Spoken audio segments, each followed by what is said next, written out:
On June 21st, around 2:30 a.m. local time in Iran, the U.S. military used a 30,000-pound GBU-57 bunker buster bomb for the first time in combat against Iran's nuclear sites.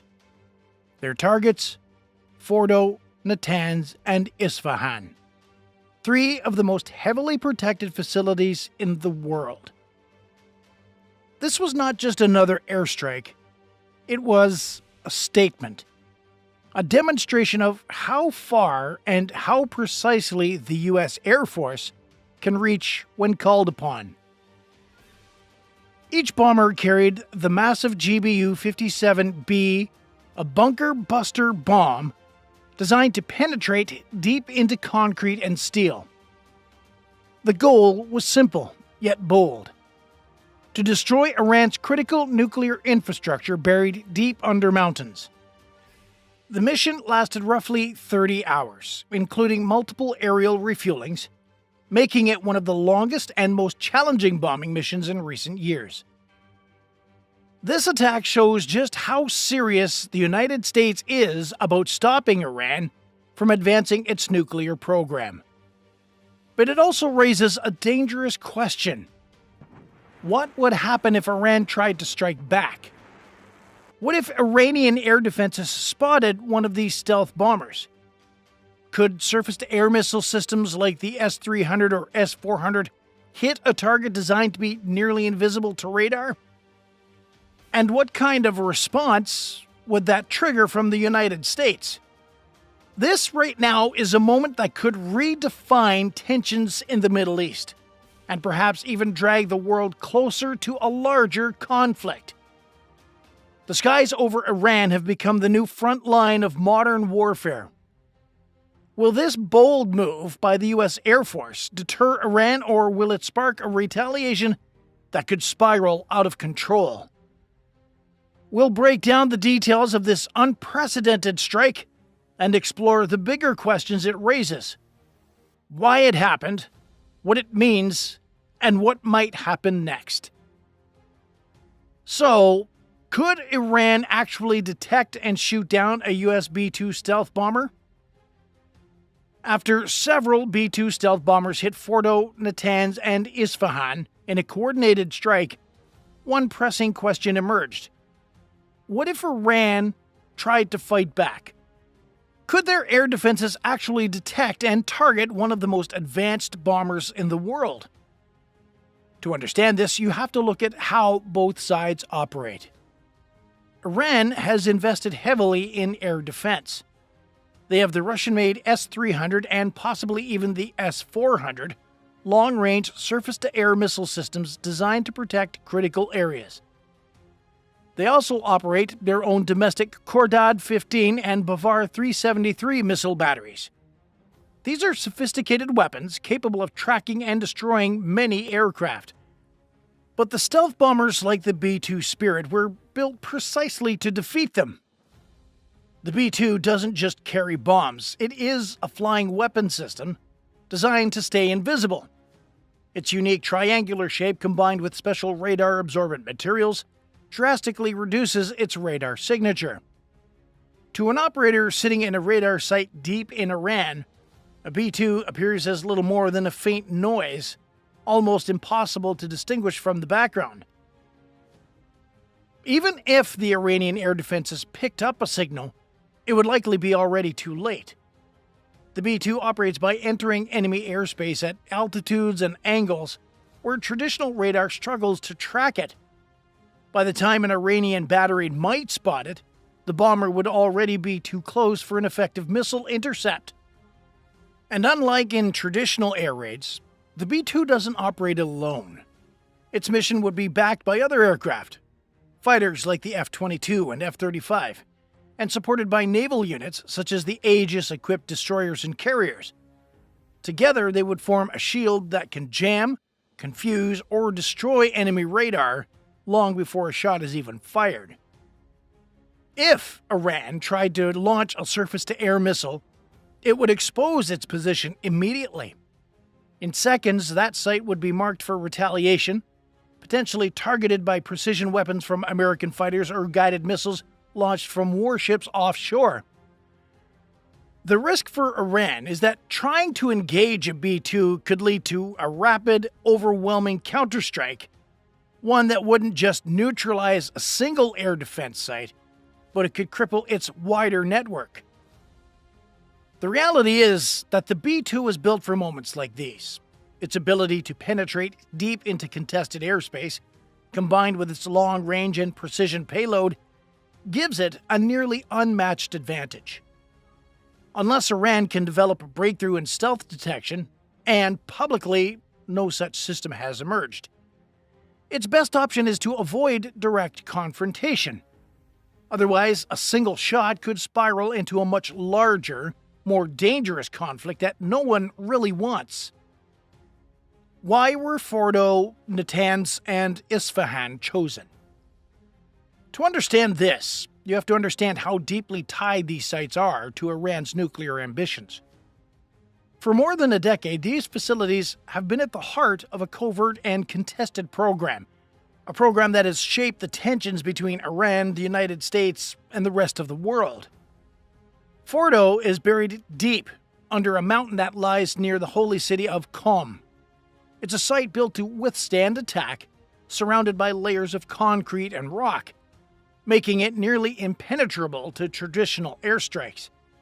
This is where some of Iran's most advanced centrifuges operate, enriching uranium closer to weapons-grade levels than ever before. Natanz, located in the desert, has long been Iran's largest enrichment site, sprawling across an area the size of a small town. Its underground halls have been targeted by cyber attacks and sabotages over the years, yet it has always been rebuilt and returned to operation. Isfahan, a city with deep historical and cultural significance, hosts facilities tied to uranium conversion and weapons research. Together, these three locations form the backbone of Iran's nuclear effort. For the U.S., allowing these three sites to operate was never an option. Their growing stockpiles of highly enriched uranium posed a threat that extended far beyond the Middle East. The attack by the B-2 stealth bombers was designed to send a message that no matter how deep, how hidden, or how protected these facilities were, America has the means to reach them. This was more about than just destroying buildings. It was about destroying a timeline, about setting back a program that many in the intelligence community feared could lead to a nuclear weapon within just a few short years. Each target carried symbolic and strategic weight. Hitting Fordo signaled that even Iran's best guarded sites were vulnerable. Striking Natanz weakened the heart of their enrichment capabilities, and targeting Isfahan disrupted critical links in the supply chain for uranium conversion and weapons design. Together, these strikes weren't just about slowing down centrifuges, they were about reshaping the balance of power in a region teetering on the edge of conflict. In the end, the choice of these targets was a calculated one. The United States aimed to make it clear that it would enforce its red lines, regardless of terrain or defenses. It was a warning, not only to Iran, but to any state that believed its underground secrets were safe from the reach of American stealth and precision. To understand why the United States was able to carry out such a precise and devastating attack deep inside Iran, you have to understand the aircraft that made it possible. The B-2 Spirit is unlike any other bomber in the world. To an air defense operator, a B-2 appears as little more than just a faint blip, smaller than a bird, making it incredibly challenging to track, target, or intercept. What makes the B-2 so effective is its range and precision. At nearly 21 meters long with a wingspan of over 52 meters, it can carry up to 18,000 kilograms of weapons, including the massive GBU-57B massive ordnance penetrator. This is the largest non-nuclear bomb in the American arsenal, designed to drill deep into concrete and rock before detonating. making it ideal for buried facilities like those in Fordo and Natanz. But the bomber is more than just a weapon. It's a symbol of American air power and ingenuity, a reminder that no matter how well an enemy conceals its secrets, the B-2 can find a way to reach them. Its stealth capabilities don't just hide the aircraft, they shift the balance of military strategy. An enemy can fortify a site deep underground, surrounded by mountains, expecting protection. Yet the B-2 can bypass that, making even the best defenses feel vulnerable. For Iran, this attack was a stark warning. The B-2 is not a relic of the past, but a tool of the present. It's one that can operate in contested airspace, strike with precision, and disappear before a target can even mount a response.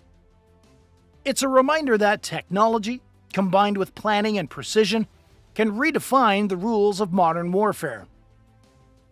The airstrikes on Fordo, Natanz, and Isfahan have already changed the calculus of tensions across the Middle East.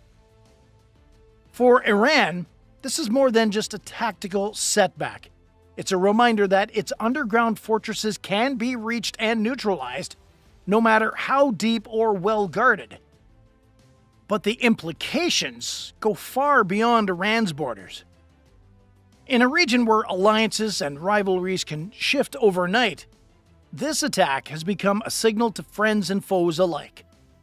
For Israel and Saudi Arabia, long wary of Iran's nuclear ambitions, the strike confirms what many have hoped for years, that the United States is both willing and able to enforce its red lines. It reassures these nations that their security concerns are taken seriously, and it strengthens the bond between Washington and its Middle Eastern allies. At the same time, it serves as a warning to groups like Hezbollah and the Houthis, reminding them that any aggression could trigger a devastating American or coalition response. For Russia and China, this attack complicates their own relationships in the region. Both have invested politically and economically in Iran, and both have expressed concern about further escalation. Yet, both must now consider that American air power can operate deep within contested airspace, reshaping the strategic balance. The risk of miscalculation grows every time a precision strike like this occurs, making the possibility of a wider conflict harder to ignore. More broadly, the attack could unsettle global energy markets, raise oil prices, and intensify tensions across borders. What started as a precision airstrike may evolve into a crisis with global repercussions. A crisis that no one truly wants, but one that may be increasingly difficult to avoid. The world is watching closely, and every decision made in the coming days could define the future of the Middle East for years to come. This attack by 3 B-2 stealth bombers is more than just a headline. It's a moment that could shape the future of the Middle East and, perhaps, the world. The United States has shown that it can hit deep, buried targets in the heart of Iran, no matter how well defended. But this kind of precision strike doesn't come without a risk. The bigger question is, what happens next? If tensions continue to rise, if retaliation follows, this could quickly spiral beyond one mission and drag more nations into this crisis. Was this a smart move by the US? A necessary show of strength? Or a dangerous step closer to a larger war? And how should Iran respond? Will this be a warning that forces them to reconsider their nuclear program? Or a spark that ignites an even wider conflict across the region? We want to hear from you. What do you think about the United States' decision to launch this attack? Was it the right call? And if things continue to escalate, how do you see this ending? Drop your thoughts in the comments. We read everyone. And if you want to go a step further and support the channel, consider joining the fleet. You'll get loyalty badges, priority replies, and help us bring more real-world military stories to the surface. Just click join on our channel page and come on aboard. Stay sharp, stay curious. We'll see you in the next mission.